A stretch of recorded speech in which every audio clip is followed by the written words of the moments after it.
Hello guys, so this is my next video lecture on Java programming, and as I had said in my previous video, so I will be discussing how do we create an object in Java.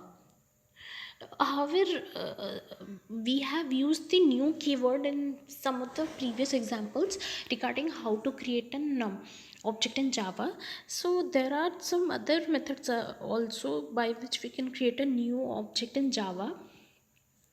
To learn that, we need to learn some prior concepts as well. So we will be doing that in an later class.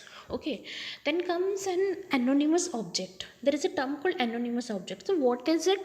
So it means that uh, uh, there is no reference for it, like what we did in one of the previous examples na, for creating an object ram, what we did of student class, student space ram equals to new keyword space student bracket start bracket close semicolon.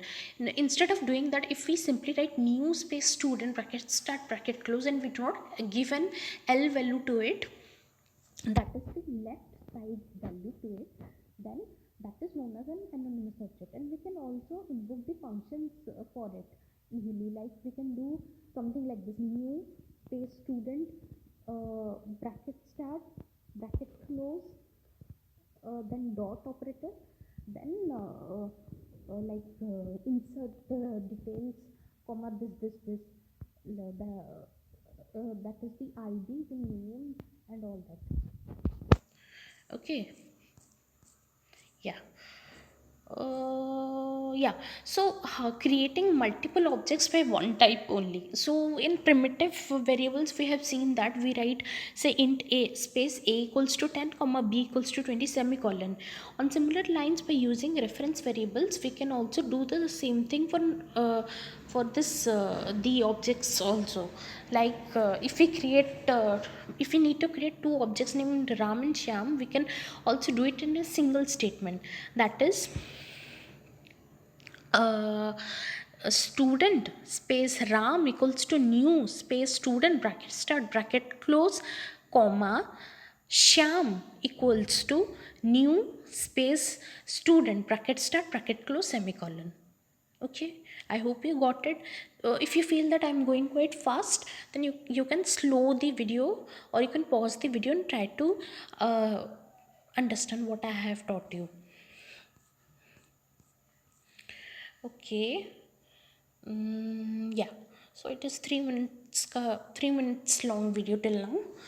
So no, I was actually thinking, should I proceed with another example of Java program or not. Okay, proceeding with the next example of Java program. Say we have a class called account. So real world, it's a real world example, that is bank account. So say we have a class called account.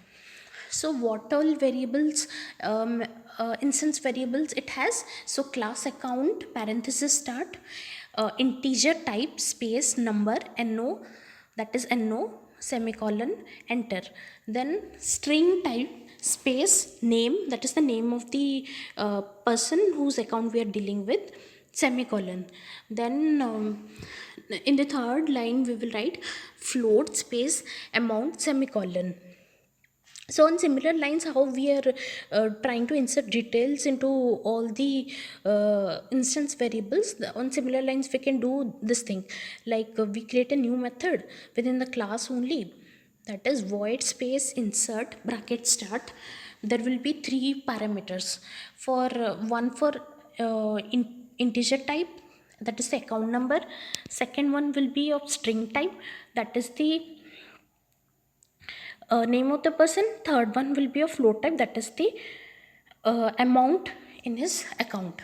And we will be using three assignment statements, that is number equals to the integer value, name equals to the string value, amount equals to the float value. Okay, so in case the person wants to deposit some amount, so what we will do now, we will create a new method, void space deposit bracket start float type parameter. So parenthesis start, it will be So it will be amount equals to amount plus the float value. Okay, and on similar lines for withdrawal also we can pass a parameter called which will be of float type only, but in that case we have to check since he is withdrawing, no, so the amount he wants to withdraw should be less than the amount which is left in his bank account. Okay, so that condition needs to be checked. And to print the account details, we can just use a function called display, void space display bracket start bracket close parenthesis start system dot out dot print line. Print line is nothing but print ln. Okay, without space. Bracket start number, that is the account number no, append operator, inverted commas with a space between them, then append character name, that is the name of the person, then append operator, then inverted commas with a space between them, then append operator, then amount bracket close semicolon parenthesis close. Okay, yeah, so in this way we can handle a real world example using classes and objects. Okay, so hope you got it. So for the next class we have constructors in Java. I will see which one will be easier for you to understand. I will be starting with that basic concept.